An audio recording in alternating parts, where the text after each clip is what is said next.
Hello everyone and welcome to our next Dragon Plus live stream where we talk about more of the gameplay content that goes into each issue of Dragon Plus, our free online magazine available on iOS, on Google, and of course online at dragonmag.com. I am joined this week once again by John File. So John, I think we're going to talk cool digital things. A cool digital thing, I think. And with us from Beamdog is Philip Daigle. So welcome, Philip, to our great and glorious, we were just talking before we went live, our converted office podcast studio. Right. Now, you used the word closet, and I don't believe it. That looks far too nice to be a closet in my mind. It was a wardrobe, really. It's too spacious. It's gorgeous looking. I love. Well, once you get rid of the lion and the witch, then there's plenty for him. It actually used to be. It was our photography studio, and then it converted over to our podcast. Now it's still a photography studio. It's just that it's taking photos much more rapidly. Yeah, exactly. A series of immediate photographic images. So for folks watching, we're going to be talking to Philip about Siege of Dragonsphere, which is available now on Google Play and the App Store. Yes, indeed. And then at the bottom half of the hour, we're going to be talking to Randall Bills over at Catalyst Game Labs about Dragonfire. He's going to be in here. He will be in here. So he's not going to be over anywhere. Teleporting into our closet of exactly. Live stream. Right. But before we talk to Catalyst, we wanted to talk to Philip about Siege of Dragonsphere. So a quick introduction for folks that might not be aware of the game. Can you please tell us about Siege of Dragonsphere and where it fits into sort of the Baldur's Gate and Baldur's Gate 2 Enhanced editions? I can indeed. So Baldur's Gate, Siege of Dragonspear, it's a new chapter in the Baldur's Gate saga. So what it is it bridges the gap between Baldur's Gate 1 and Baldur's Gate 2 and sort of tells the story of how you got kicked out of the city of Baldur's Gate and into the waiting clutches of the main villain of Baldur's Gate 2. At the beginning of Baldur's Gate 2, it hints at what happened a little bit, but in Siege of Dragonspear, we actually get to explore and sort of flesh out what actually happened. And so it's this really fun 30-hour adventure that continues the adventure from Baldur's Gate Enhanced Edition. The same character that you played in that first game can be imported into Siege of Dragonspear. You play through that adventure, have a great time, and then at the end of Siege of Dragonspear, you can export your character to Baldur's Gate 2. So we've essentially taken a massive, 160-hour epic RPG saga and tacked on an additional, 30 hours. So we're getting real close to that 200 hours of story content marker, and maybe we'll get there one day, who knows, but it's pretty exciting. Siege of Dragonspear is a blast. It's got a whole bunch of returning characters from the original games. We got the original voice cast to come back, do things. We brought in a bunch of voices from Baldur's Gate 2, some really big characters who you'll be excited to see.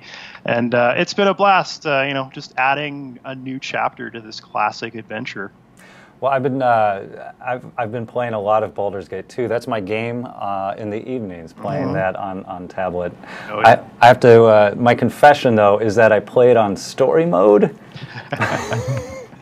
because I want to get through the game and talk to all the characters and see all the things. And I'm not quite the stellar player to keep up with the combat. So I'm like, okay, I'm going to cheat. Yeah. I'm going to go into story mode a little bit. Story mode was one of the more asked-for additions to the Enhanced Editions, letting you play through the game without getting hung up on the difficulty and the challenge of combat. Because these games do have incredible stories with these great characters that you just want to dig into what they have to say and really enjoy that. So for a lot of people, they're just like, I don't have the mind to worry about all this tactical combat and all the depth of the hundreds of D&D spells and abilities. So story mode's been really appreciated by that audience. I'm in that segment, but again, there's the flip side for folks that are definitely interested in the more tactical side and managing things carefully and pausing the game to get tactics and considerations set up in advance. It's also super awesome in that regard. So for those people, if you do love the tactics, we actually added another option on the opposite end of the scale. So on the bottom end of the scale, story mode lets you play through without, the combat challenge. But we also added an increased difficulty level beyond what was available previously. I believe in Siege of Dragonspear, it's called Legacy of Baal. And it's It's taken up to 11. It's the Infinity Engine challenge that you thought that you wanted, but perhaps we're not ready for that beating. Right. It's for the pro players only, let's say. See, I protest. It's not the bottom end of the scale. It's the story end of the scale versus. I have to advocate for my play style. It's tactical versus strategic, right? You're a very strategic player. Exactly. Yes. The tactical experts will take it to the Legacy of Ball mode. Although diplomatic. I had just seen as part of the online charity event where Baldur's Gate 2, they did the run through as fast as possible, which was it's amazing to see. And like, oh, there's some tricks in the tactical side I could not even have imagined. We actually have a bit of a funny history with those speedruns because we've watched, dozens of them, and you can watch them exploit the game in these crazy ways. And as we're observing it, it's like, we could fix that, but it would also add an hour to everybody's speedrun. So as long as it's not bothering anyone, maybe we'll leave that one in. So we talked again before we went live on the stream that we'd love to see a bit of Siege of Dragonspear as we talk a little bit more about it. Start a new game here. So Philip is going to screen share a little bit here so we can get a good look at the workings of the game. Again, it's available now on Google Play and the App Store. It's $9.99. That is correct. Siege of Dragonspear is also available on desktop. It's available as an expansion pack on desktop, so you'll need to own Baldur's Gate Enhanced Edition. But on mobile, so on iPad, iPhone, Android devices, it's standalone. So you can get into this game. It's $9.99 US, and you don't need to own any previous games. So if you can see my screen here, I'm just starting the very, very beginning of the adventure here. Sorry, just a technical. We're not screen sharing with you yet. Sorry. Yeah, we're totally not seeing your screen. Unless the game looks a lot like Philip Daigle as the loading icon. That might be true. And then it was a bold choice, but there we go. We stand by it. Sorry, we just had to make a quick switch over here. Now we're good. Now we're looking inside the game here. Right. So I'm going to spoil a little bit of Baldur's Gate Enhanced Edition here. At the end of that game, you defeated this character known as Sarevok. And Sarevok was a bit of a character. It turns out that he was the spawn of the god Baal, who used to be the Lord of Murder. But then during the time of troubles, he was defeated and cast down. So Sarevok wanted to start a war of sacrifice by starting a war between Baldur's Gate and the nation of Om to the south. And his idea was, hey, if I cause enough bloodshed, maybe I'll become the new Lord of Murder because Baal is actually my father. So you ended up defeating Sarevok and putting an end to his schemes. However, at the beginning of Siege of Dragonspear, your work isn't actually finished yet. Sarevok had a significant number of followers, and when he died, things kind of went to pot for them. So they've, for the most part, tried to flee the city, but there's a holdout group in some catacombs beneath Baldur's Gate that you need to investigate and deal with. They're led by this wizard named Korlaz.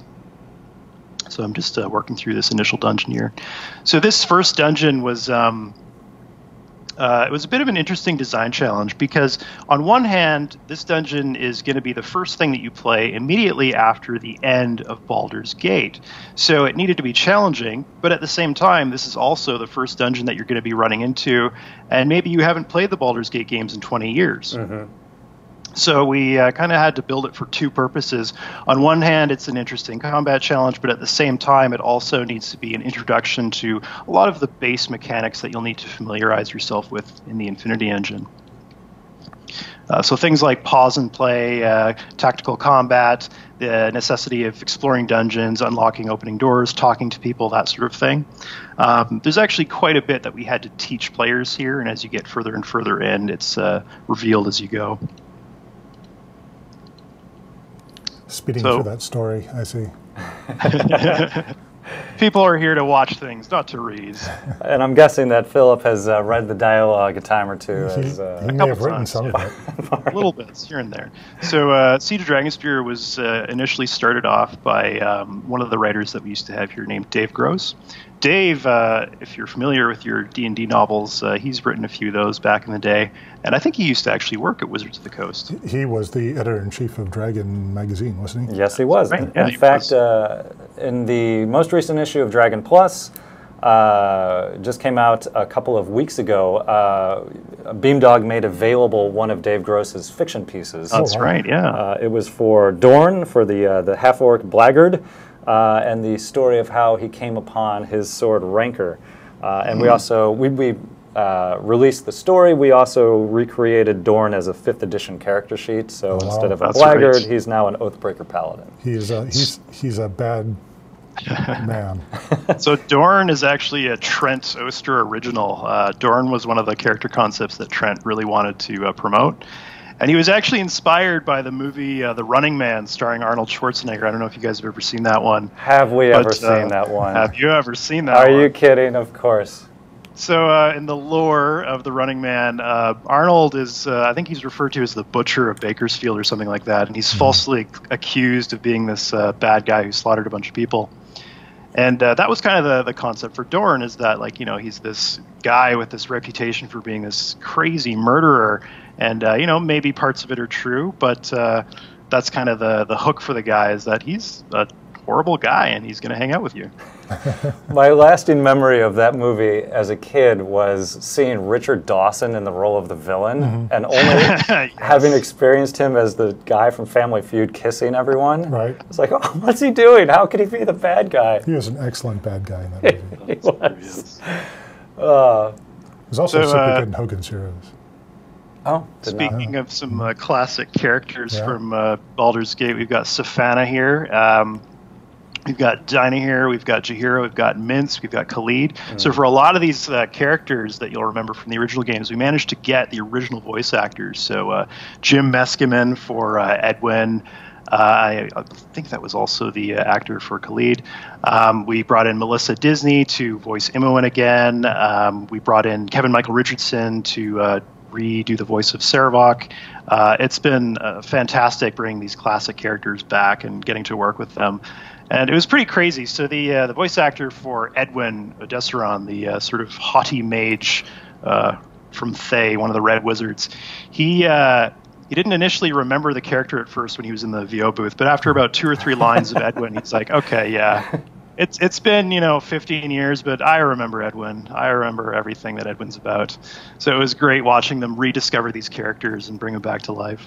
I will also make a quick mention regarding Minsk. Next week on the Dragon Plus live stream, we're going to be doing our next Dungeons and Doodles. Oh, wow. Max Dunbar will be joining us as one of the artists who is working doing Minsk for the comic series. He did the covers for he did the interior art and the covers for the first series, and then he's been doing covers since. Exciting.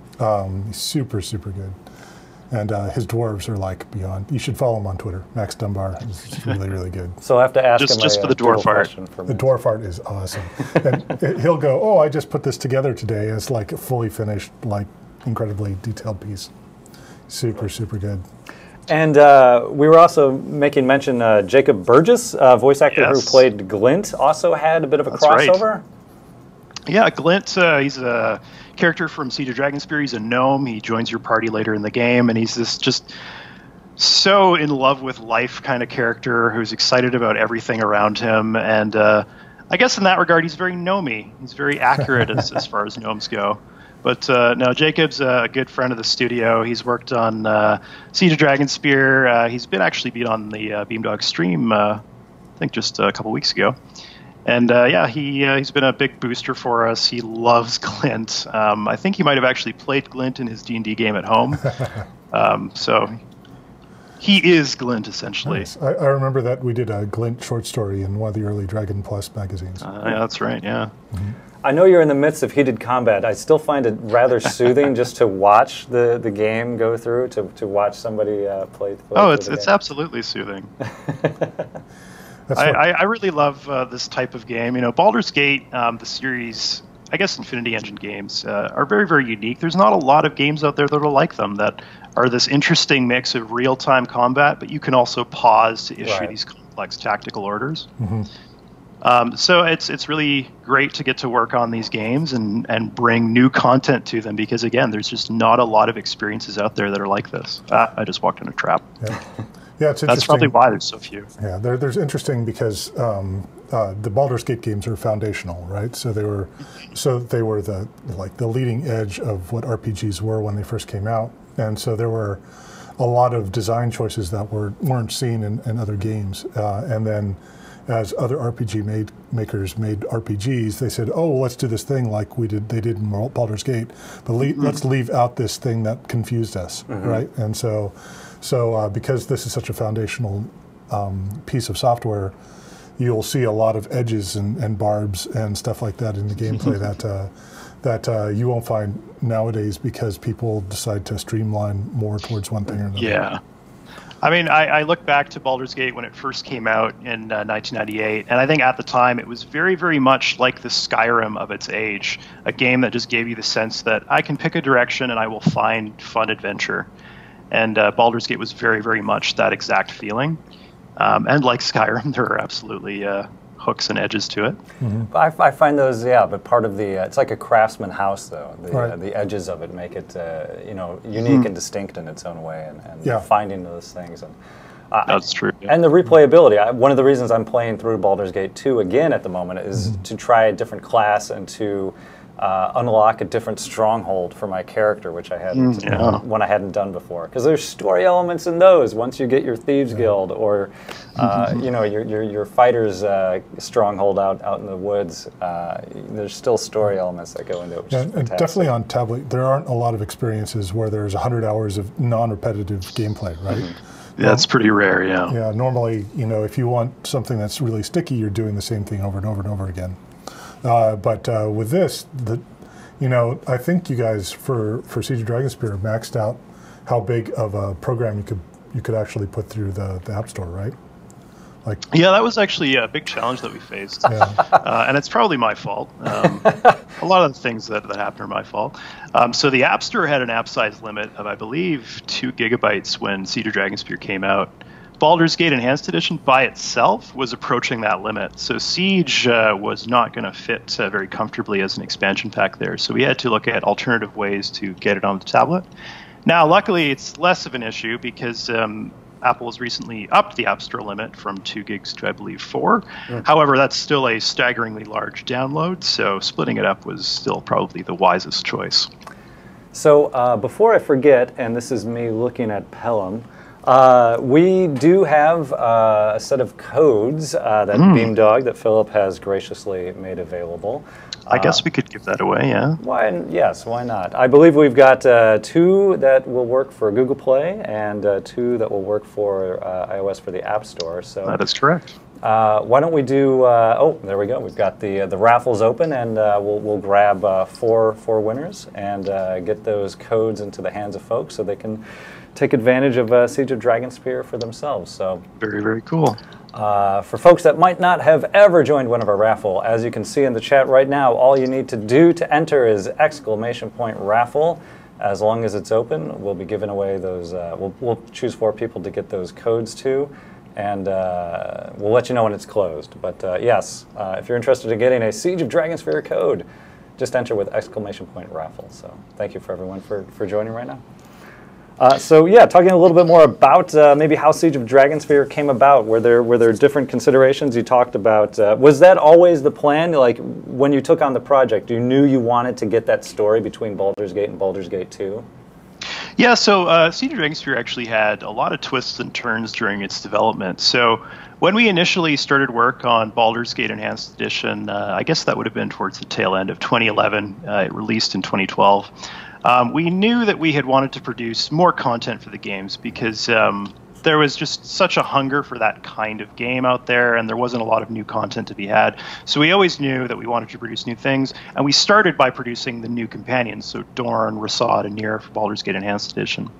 We had known from the very, very early days of working on Baldur's Gate that we wanted to do something that took place between Baldur's Gate and Baldur's Gate 2 because there's such an obvious hook for a story there, and it's such a perfect place for more gameplay because at the end of Baldur's Gate 2, you're insanely high-leveled and you're probably a god.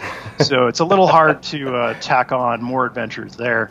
But that was kind of the sweet spot. And at the beginning of Baldur's Gate 2, it hints that there was some sort of event that, cast you out of the city and put you in a bad light and sort of knocked you off of the pedestal that you were on at the end of Baldur's Gate 1. So it was sort of this natural fit that we wanted to do something there. Now, Dragonspear, that location came out of actually the most common way that D&D adventures get made, just looking at a map and thinking, hey, that's a cool sounding place. I wonder what's going on there. We should do an adventure there. That is a great way to get some adventure design. And Dragonspear featured heavily in the initial 5th edition adventures too, where I think that's where Tiamat arose at the end, right? Yes. Spoilers. Sorry about that. So Dragonspear has this fantastic history. There's all this stuff going on. It was in the perfect location because it was just north of Baldur's Gate. And so we decided, all right, let's make something happen.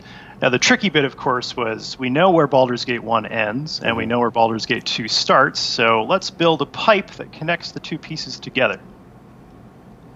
So that was the challenge of devising a reason for you to go up north to Dragonspear, and that was probably the biggest challenge, is coming up with a story that really flowed with the original trilogy, added to the story, and didn't seem unnecessarily tacked on. So with Siege, there's no other gameplay features like an arena mode or anything like that, right? It's just the big story mode. No, Siege is a pretty straightforward adventure. So in Baldur's Gate Enhanced Edition, you'll recall that we added things like the Black Pits, which were these sort of fun combat arena challenges. But Siege of Dragonspear is a very straightforward adventure, sort of in the style of Throne of Ball, if you've played that one. Where it's very much a journey story. It's about taking you on a specific adventure rather than being an entirely open world like BG1 or 2 is. So it's a much more narratively focused adventure. Oh, I think we almost have defeated Korlaz here. Chunked a few guys. All right, I'm getting the thumbs up. It looks like we do have our 4 winners for the raffle. Hey. So thank you for everyone entering. We're going to close that up right now. But and Philip, thank you for making those codes available as well. No problem. So Siege of Dragonsphere, again, out now on Google Play and the App Store. Localizations, what might be in the pipeline for those? So right now, Siege of Dragonspear is available in English, but we have Brazilian Portuguese coming up in the near future. So some interesting information about Beamdog is that we rely on fans to help us translate our games, and so there's a Brazilian Portuguese team out there who are obsessed with the Infinity Engine and love Siege of Dragonspear, and they said, hey, we want to help you guys out. So they created this incredible translation. Their credits are in the game, and when it's done, we encourage everybody to check it out if you speak Brazilian Portuguese. Right. Well, bit of trivia. Yeah, so that's coming soon. That's our second biggest language for people streaming Dungeons and Dragons. I hadn't Really? noticed that. Brazilian Well, hello Portuguese. to Brazil. You guys are awesome. If anybody down there wants to fly us down for some D&D fun, you're more than happy to visit Brazil. All right. Or Portugal. Or Portugal. Both nice, I imagine. So we're getting close to about 25 after. We're going, for folks that are watching, we're going to take a short break in just a couple of minutes. We're going to reset the table and talk to Randall from Catalyst Games about Dragonfire. But before we cut away, Philip, we wanted to, of course, give all due to Siege of Dragonsphere. Anything else that we should mention or discuss as we continue to talk about the game, aside from the release, the localizations? It's $9.99 currently, over 30 hours of gameplay. I've got my cheat sheet right in front of me. Just going down the list. So yeah, off the top of my head. We've covered all the major points. Siege of Dragonsphere, it's a fun adventure. It expands the story of Baldur's Gate. If you love that pause for tactics gameplay, that's in Icewind Dale, Planescape Torment, Baldur's Gate, I encourage you to check it out. It's a great experience, and my personal recommendation is if you get to the final battle, make sure that your player party only has 5 members, because I put a bit of an Easter egg in that final battle if you've only got 5 members. And I really want people to see it, because I'm a sucker for this sort of thing in games. So 5. Get down to 5. All right.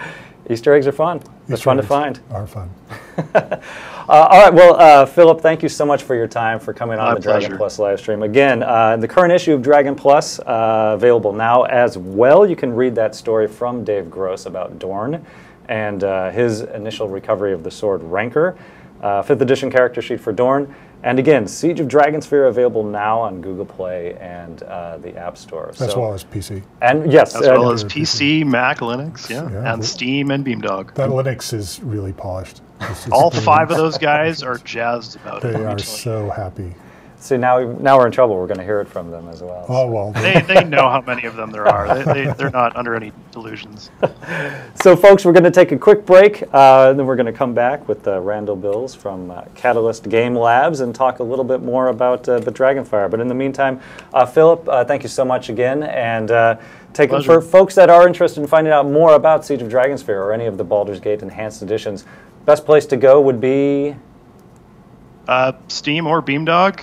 Check them out. You've got everything there to read about it, and you can pick it up there. All right. All right. Thank you, Philip. Thanks, Phil. My pleasure. I'll talk to you guys later. See ya. See ya.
Hello, welcome back to the next segment on Dragon Plus, our live stream talking about the Dragon Plus online magazine, all of the content that goes into each issue. Last segment we talked with Philip Daigle over at Beamdog, but now we are talking with Randall Bills from Catalyst Game Labs. Welcome back, Randall. Glad to be here. It's always fun to come. So, Randall, you came probably a couple of months ago at this point to like 3 or 4 already. Yeah, before the winter holidays. I yeah, imagine. Walking us through a little bit of Dragonfire, the gameplay as the initial set came out. Now there's already new content. Yeah, well, we launched with 2 adventure packs, and then Sea of Swords is the first one that's coming out after that, available into March. And you're literally on a ship here. We're going to have to be dealing with some encounters. We got a pirate ship that's going to be attacking us. It's going to be awesome.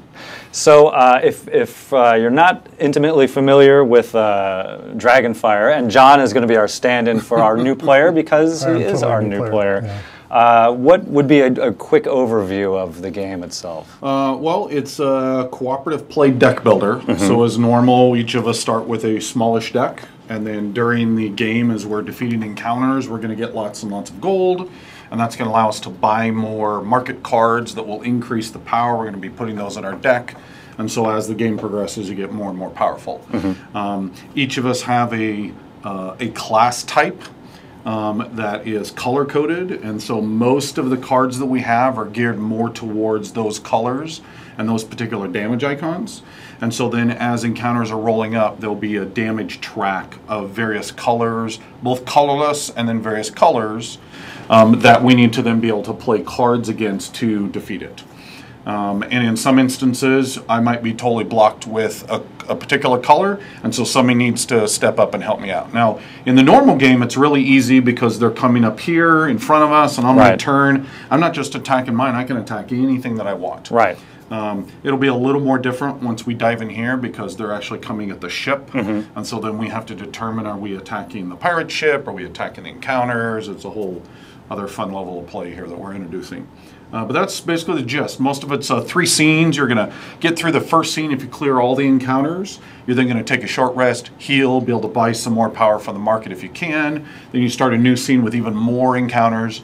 Do it one more time for even more, and if you get the whole distance, you win, you get some experience points, and then you can turn around and turn those in for features, which you guys have on here because we're actually playing a higher level adventure than you normally would right out of the box. So it's kind of a cool, your character game by game has added features, a little legacy style system to it, which does well to bond you to him even more. Yep. So Dragonfire, I guess the core game, the core game came out last fall. November. Yep. And then now Sea of Swords is a new adventure pack. And when can we expect that in stores? End of March, might be beginning of April. It's coming from overseas, so I always like to try to hedge my bets a little bit. Sure. Never a bad idea. And in this issue of Dragon Plus available now, we also have a adventure scenario that we debuted there. It was the Warlock's Crypt. Yeah, actually, there's a whole fiction campaign that weaves through it. I mean, you can play the game absolutely and ignore all the fiction. But of course, we love fiction at Catalyst, and obviously Wizards does too. Yes, we do. And so there's a whole fiction campaign booklet, and each one of these adventure packs has then a little 2-page prologue and epilogue to the adventure. And so the Warlock's Crypt is a digital one that kind of ties in of the Chaos and the Troll Claws, which was the second adventure pack, and then kind of primes you with a little bit of a hint of what might be coming in the Sea of Swords. All right. So why don't we dive a little bit into the gameplay here? We can showcase some of the cards. We've got some digital assets that we can show on screen. So for you, the first thing you're going to look at is if on a card, I'll go ahead and lay that down, makes it a little easier. So these icons represent the basic cards that you have, and I've already built all that deck for you. Oh, thank you very much. Okay. So then you're going to shuffle those up, and then 3 is your starting hand. So that's how many you're actually going to have in your hand. Then you've already got the 4 gold, and I already put the 5 hit points on there. Okay. All right. So then you've got a couple of abilities here. One is your lucky. If you ever make a skill check, and I'll get into skill checks when we need to, sure, you can just reshuffle and try again. Nimbleness is your best. which is at the start of a scene, if you're facing, in the first round of a scene, if you're facing an encounter, you can just avoid the damage that he might deal to you. That's great. And then Street Urchin, you already saw that, allows you to steal one of our gold, because rogue. And then the last one is Sneak Attack 2, which he can discard any card and turn it into any one color, which is actually really brilliant for this particular scenario. And then your 2 sticker, so he has the same thing. He's got a starting of 6, but he actually has training, so he starts with 7, which is totally insane to have that much cards in your hand. You have so much power. Yeah, I am it insane. is. It's totally insane. And then for evocation cards, which you don't happen to have any in the market, but when the evocation come up, they're -1 gold for you. Okay. And then on mine, I have fundamentals, which added another basic card. And the reason I did that is my racial ability is Infernal Legacy, which is once per scene, when I take a damage, I can discard an arcane and do a whole level of damage, regardless of how big that level is. And so I needed another blue because I only had one. That way I'll almost always have that in there. And then Wild Shape, if I don't do any damage once per scene, or sorry, if I don't play any cards once per scene, I can deal a green and 1. Okay? So that's kind of our extra abilities. Also, you will have some magic items, which you did not have last time. No, I did not. So if you happen to get those up here, the cards usually are pretty self-explanatory, but if you run into needing a question answered about those magic items, obviously let us know. Okay, so we are on the Sword Mistress. We're on the way from the Warlock's Crypt adventure on our way out to the Moonshae Isles. So it's the same thing. It's 3 scenes. As much as I'd like to play all 3 scenes, I'm pretty sure we're not going to play all 3 scenes here, but that's okay. So what's going to happen is I'm going to roll out encounters, and there's a little chart in the adventure. It's basically the number of players plus 1. But instead of facing us like you normally would for those who have played Dragonfire before, they're actually going to be color-coded to facing the ship. Oh, so they're coming, they're trying to board the ship. They're trying to board the ship. Okay. Okay. Helps if I grab for the right deck. We don't want that quite yet. Okay, so that's going to be a blue up there. Aw, so we've got a Kuatoa School. Kuatoa School, and then a Pirate, and then a Sea Hag, which is another blue up here, and a green, and he's going to have 3 tokens on him. Sahuagin. Sahuagin. Sahuagin. Thanks to our friends at D&D Beyond, we've been talking up their pronunciation guides. So I was actually wondering about how, I've been making these characters for a while now, and I'm still like, how is that supposed to be? You can pronounce it any way you want to. But the correct pronunciation. Chris Perkins. Sahuagin? Sahuagin. Sahuagin. Okay. Yeah. The correct Chris Perkins pronunciation. Chris Perkins is the gentleman who taught me how to correctly pronounce blackguard. Oh, yeah, instead of blackguard. I did not know. Yeah.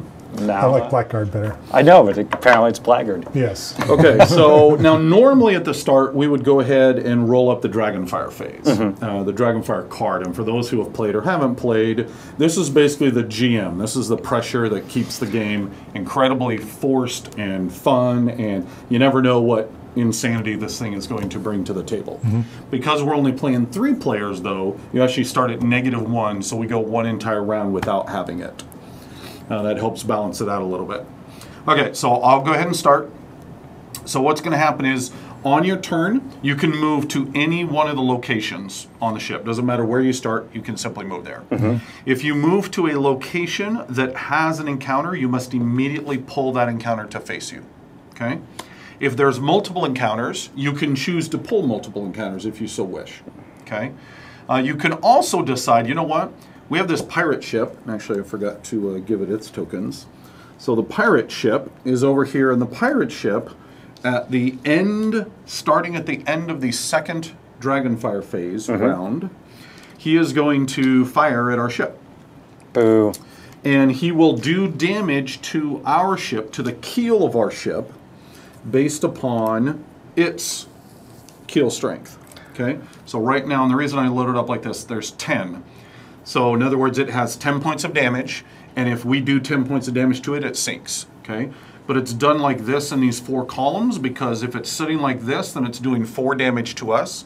As soon as you remove that first point of damage, it's doing 3, and then it's doing 2, and then it's doing 1. Gotcha. Okay, so we want to immediately attack this within the first 2 rounds to at least knock this down, so that we're only taking 3, not 4. Okay. And we have 15 keels, so you know you don't have to run out and do it all in the first scene, but you definitely don't want to have this go away. We're taking fire here. Exactly. Okay.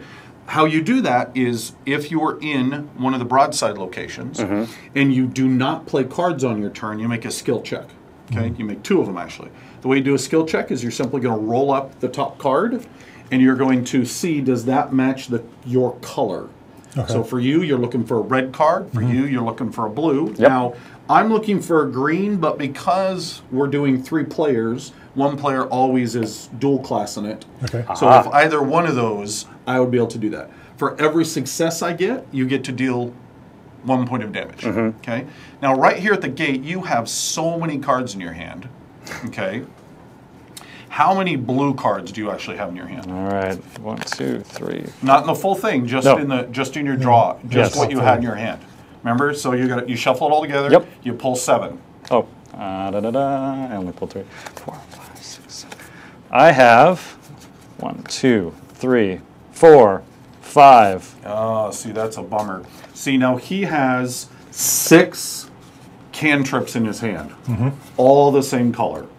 So if he had only had, say, 3 of those here, then he would almost be guaranteed to know almost every one of these is a blue card. I'm just going to stay here and start doing that. Okay, so that's how you can kind of do a little bit of card counting of knowing where you're at to be able to go, oh, now's the perfect time to be coming over here and doing my skill checks. And I was going to ask, as a dual class, does it make sense for you to be doing that because you've got better odds? It does, as a matter of fact. It does. But the only thing, like I said, the only difference is if you happen to have had less of your cantrips, you have so many cantrips, there was a good chance you could have had all those be cantrips as well. You just happen to draw almost every one of them in your hand. Which, apparently like this cantrip. Apparently that happens. Okay, so the encounters up here, they have a couple of tokens on them. They've got some surprises. None of that goes off until we actually pull them to us. Okay. Normally, if there's a surprise, the moment that thing comes up, it affects you. But this way, it gives us a little better ability to look at it, figure out what it is, and then go ahead and attack it. Now, we actually kind of lucked out in that this particular adventure introduces 2 colored tokens, which are really nasty to defeat, and luckily none of these are it. So, what do my cards look like? You know what? Actually, I'm feeling pretty good. I think you're right. I think I'm just going to stay exactly where I'm at. And another reason I'm going to stay exactly where I'm at is because I have a Bless in my hand.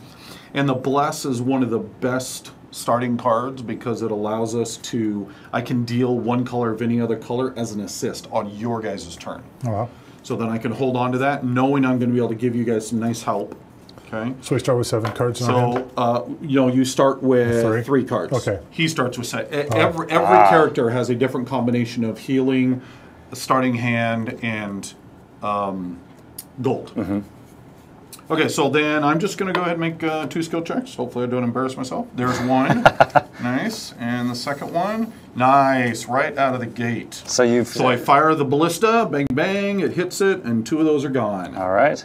Excellent. Okay. So now it'll only do 3 damage on us. So at the end of my turn then, 1, 2, 3, 4, 5, if I had fewer than 3 or fewer cards, I'm going to replenish. You can always discard. Okay.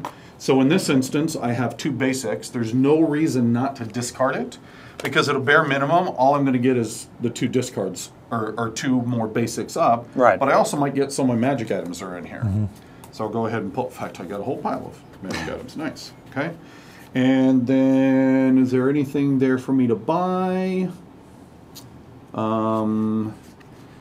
So we don't have, since I am the warrior, normally I would be wanting to save up for like the cool flame blade or maybe healing word, but we don't have the black player, so I have to kind of do both. And those javelins, I'm going to pay that too. This allows me to play, I can play it as a standard, just 1 black damage, or I can play a black one as an assist. Okay.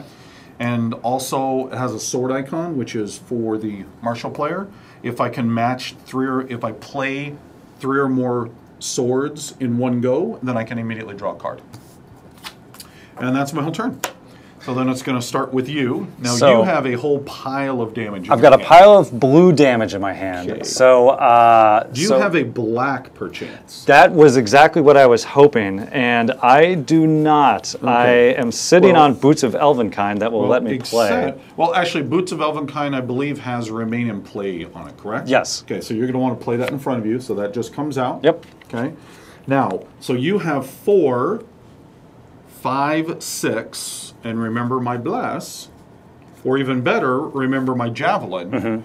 I could throw my Javelin at it, and you'd even save yourself 1 card. Okay. And we could go and immediately defeat it, which is really good because the, one, it's got a lot of gold. That's one of the most important things to look at, is what is the most damaging or dangerous to the party, and then what has the most gold, because it's all about the gold and getting more power. So for John, those icons along the side are the kinds of cards that we need to play to knock off its health. Okay. And for And we can. As I'm pretty sure you're going to pull it, and then you can Yes. be playing cards, and we can show you how exactly that works. Cool. Another one is when Sea Hag damages a character, they make a skill check failure, become exhausted, which is horrifying. So we want this thing to be dead as fast as possible. So then you're all set up for it. So I then am. you would move up there. Okay, I'm You going to would pull the Sea draw Hag. this. You could pull both of them, but there's really not a need to do it. Okay. Okay.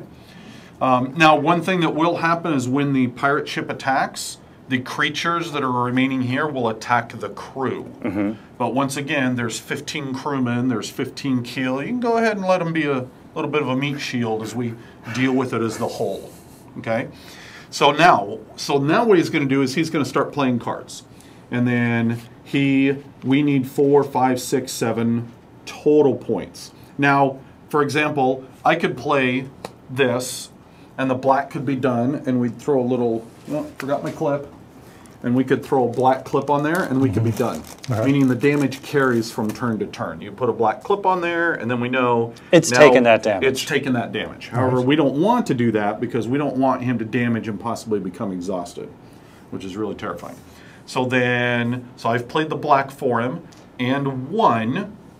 Okay, and basically you're creating a pool of damage that then you can sift and sort however you need up and down, but you must always do top down. Okay. So if we couldn't do the black, we would be totally blocked. Right. But in this instance, the black's going to go there, and then he's got the one kind of floating out here that then he can plug in. And I feel like I can take care of the rest of it, right? You've done the one black. I'm going to do the next blue. Yep. I'm going to do the second blue. And then you've done one off And of the then 4 one as more, well. So then you only need 3 more. All right, so I've got 3 more blue cards. All my cantrips have gone into blasting the Sea Hag off the Crazy shop. amount of cantrips. Now, so you'll see that the blue tagged in the blue, and then this could have been anything. Right. Any color that he needed just to hit that colorless. Okay? So then he blasts it away. That whole thing goes in your discard.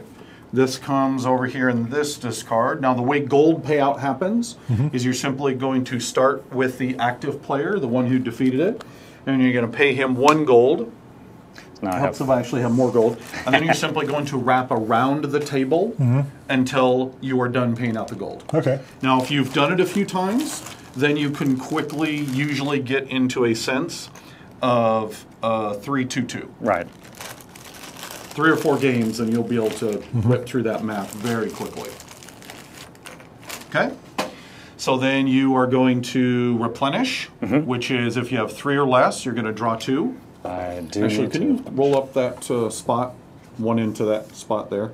There we go. There we go. Perfect. So there's my black card and a red card. Okay, and then you can buy. Now, Was this meant to be a 1? yes, that was meant to be. Oh no, it was meant to be like that. Oh, okay, there we go. Because you got the 3, you got the Yes. 2 and 2. Okay, now Bless is always just a fantastic card to get, and it may be the right thing to do because another thing is he's got a lot of good gold here. He can buy such a good arcane card if it come up, but it's not coming up. So sometimes a good tactic, sometimes he's just going to hold. He won't do anything. Right. But other times a good tactic is Bless is great for anybody, and it's a low-cost card. So he can buy it, get it in his hand, and hopefully then an arcane card might come up. So let's do that. I'll go ahead and I'll buy the bless Okay. for 2. Let's get you that.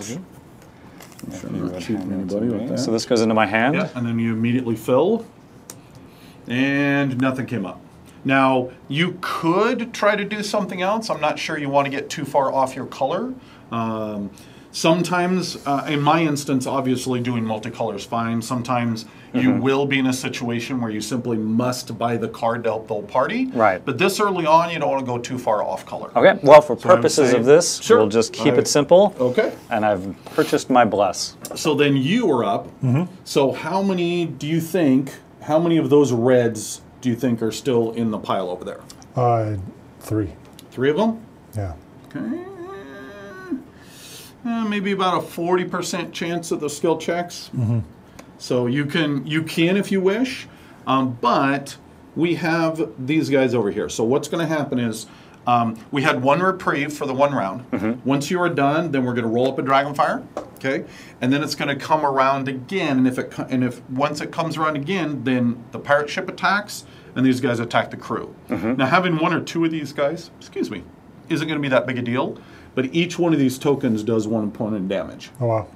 Okay, so I'm not saying you're the one to do it. It may be that I should do it, but we just need to kind of be thinking we can't let all of this ride for 1 whole more round. I nominate John to do it. You can play cards to attack them without taking them as well. Right. You just know that you're letting the crew be a meat shield for you. All right, I'm fine with that. And that's okay. I'm very small.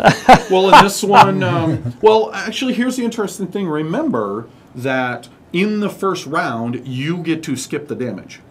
So it may be worth it, say, for example, take the pirate. You've got, how many cards do you have? 4? I have 3 cards. Oh, 3 cards. It may be worth taking the pirate. You're going to be able to do the 3 points right there, skip his damage, and then a very good chance on the next turn, you're going to be able to kill it. Or even better, he could simply play his bless on your turn and kill it with you. All right. So there's a couple of different good options there for you. I think that sounds like a grand plan. Okay, so I'll move into the gray. rogue's going to move over there. We'll come and face it. I feel obligated to help so that the crew is not slaughtered. Well, up there. well, here's the thing, though. While that's not a bad move, because he's completely avoiding it, it may be okay for you to hold on to it. That's one of the... No, there is no right answer here. Because the other thing is, if you defeat it, you're going to potentially get gold. Now, he's an unusual gold one. He's kind of a cool one. When he's vanquished, you're going to roll up the Dragonfire card, the top one, sorry, the top market card, and then pay out that gold cost. So it could be 2, could be 10. Okay, it's all over the place. And getting gold is always a good thing, but sometimes you're not going to take the damage. So it might be worth holding on to have it, you be able to do it elsewhere, but it's totally up to you. How you want to handle it. I'm playing it. You're going to play it? I'm playing it. I'm playing we're Bless. Playing. Yes. I'm going to play cards. Okay, so then he dies a horrible death. Oh, sorry, Stabbed by the halfling. Yeah. He feels ashamed. There you go. Okay, so then this is going to get discarded. So then the vanquished ability, go ahead and roll, just discard the top market card. Discard it? Just, roll it into a discard pile. Bunk. Flip it over. All right. And what do we get? Oh, well, yes and no. Awesome, because that's, the third highest value card, but it's also a lightning, which you're somewhat close to, so that's tough. So, however, 7, 8, that gives us a total, so then it's, 332. So we'll give you 3. I regret nothing. Totally worth it. 3, 3, and 2. Oh, especially since you almost have enough to buy it right there. Okay, so then that goes in your discard pile. All right. So then you are going to, if you have 3 or fewer cards, you're going to replenish 2 cards. Dropping things under the table. That's where he keeps the good cards. I didn't And now you can buy. And replenish, right? yes. And did you play? Actually, your discard should be face up. Yep. Just so you can. And did you play a red card per hand? Yes. I did. Okay, so Twist the Knife requires you to have played a red card in the turn that you played it. All right. But go ahead and look at what that one does. All right. So Twist the Knife requires Deception purchase. You can't buy this card from the market unless you've played a Deception card this turn. I can assist and deal 1 level of damage. So 1 level is 1 level, or just 1 level? 1 level is any one of those. So on your turn, you could simply play it for 2 red, which is pretty good. Yeah, but on a turn, you could play it simply knock the 4 down just like that without a problem. It's a great card. Very cool. And I buy it for 5, right? So, yep, goes right in your hand. And then gold goes back here? Yep, common pool. and then you immediately fill. Phil. We just talked to Phil. Okay. So then Perception might be another great one for you. You can play it on your turn for a deception icon. You can also play it as an assist as a deception icon. If you play it on your turn, you make a skill check, and if it's red, you get a gold. Great little card. It's only 2. You know, I'm going to go buy that javelin. You're going to buy the javelin, I'm going to buy the javelin because I want to escalate my arms worth at this point, and we'll see how that turns out. Okay, so if you can fill the market, please. I will do that. Thank you. Okay, so now we are at the end of the first round. That's pretty. So now the Dragonfire goes off. Right. So I will say we're getting close to the top of the hour. So why don't we show a little bit about what the creatures do against us, and we can talk a bit more about Sea of Swords here. This is one of my favorite pieces in the game. Oh, this yes. is really nice. That is a nice Yeah, piece. it is a great one.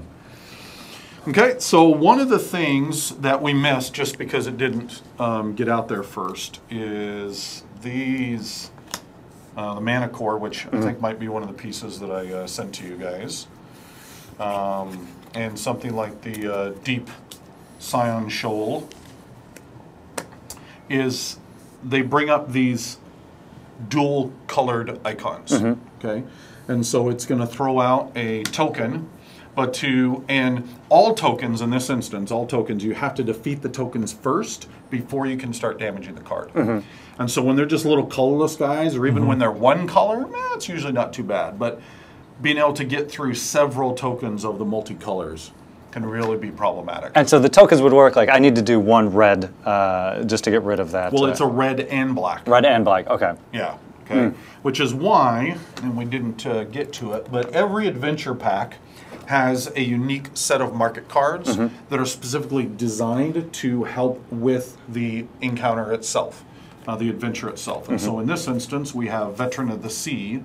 And Veteran of the Sea is a card that each of us can buy. There's you put in a number of them into the market equal to the number of players. So each one of us can buy this, or ends up that multiple of us buy it. And you can exchange 2 colorless to simply get rid of any token. Okay. And so again, tailor designed to help you get rid of those for this. Or you could brute force your way through it if you've got the you can right make it color. work, absolutely.